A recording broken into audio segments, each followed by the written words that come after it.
d'animations et d'événements non-stop avec toute la planète bande dessinée et le fauve.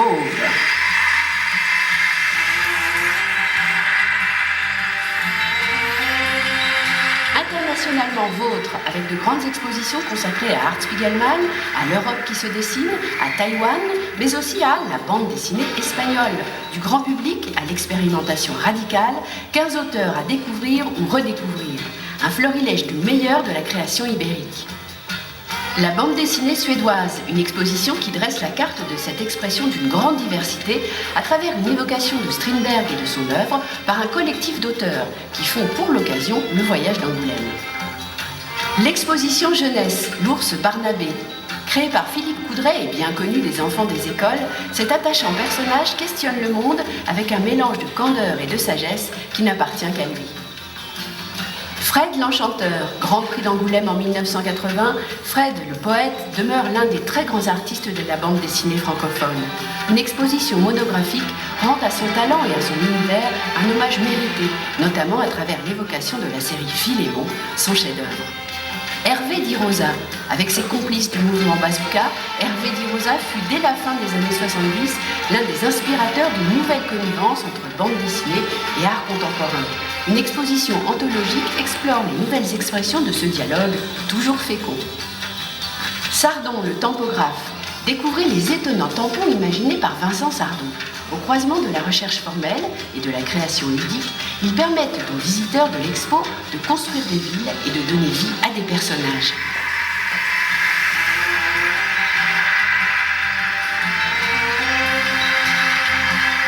Les concerts de dessin, désormais un classique très attendu des festivaliers.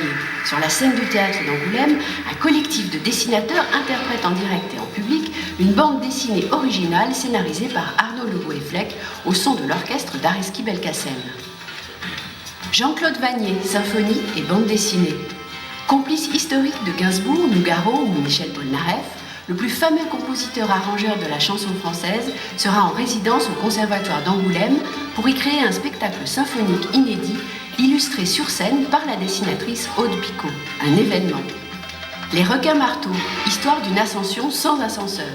Une conférence-spectacle pour sourire avec les requins-marteaux ou comment revisiter l'histoire de cette fameuse maison d'édition alternative. Les projections murales, histoire d'une ascension lumineuse. Le fauve, dans tous ses états, va une fois encore escalader la façade de l'hôtel de ville pour se promener un peu partout et y croiser d'autres personnages de bande dessinée presque aussi célèbres que lui.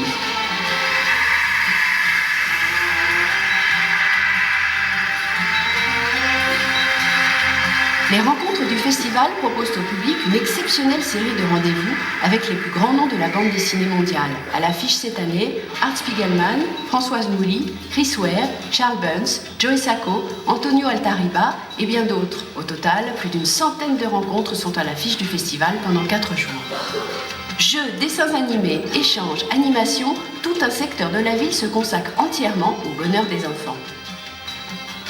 Rendez-vous en images avec les lauréats du plus célèbre concours de création en bande dessinée en France et en Europe, le concours de la bande dessinée scolaire. L'espace Mangazi est un espace original entièrement dédié à la bande dessinée asiatique sous toutes ses formes. Table ronde, dédicaces, animations, projections audiovisuelles, rencontres et expos, organisées cette année autour d'un thème fédérateur, le rire. Un lieu où la FNAC invite à découvrir les meilleures bandes dessinées parues ces 12 derniers mois et un programme exclusif de rencontres publiques avec leurs auteurs. Dans la continuité de sa fidélité envers un genre qu'elle porte depuis 1999 avec son prix SNCF du Polar, la SNCF voyage toujours plus loin et ouvre au festival un espace inédit entièrement dédié à la BD Polar avec à la clé la création d'un fauve polar. Un nouvel acteur prend ses quartiers à Angoulême, une marque culte qui a marqué des générations de BD-philes, Malabar. Elle arrive avec un espace dédié aux parents et à leurs enfants et sa mascotte, le chat Mabulu. Depuis plus de 10 ans, cet espace se consacre à l'accueil et à l'information des futurs professionnels de la bande dessinée. Conférences thématiques, présentation du book, stand d'écoles professionnelles et animation. De nombreux auteurs, des éditeurs, des entreprises et des écoles liées à l'animation et à l'image sont aujourd'hui présents tout au long de l'année à Angoulême.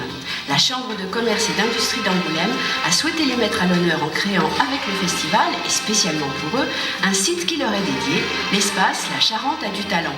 Les éditeurs envahissent le monde des bulles et le nouveau monde pour créer le temps du festival et avec tous leurs auteurs, la plus grande librairie de la planète.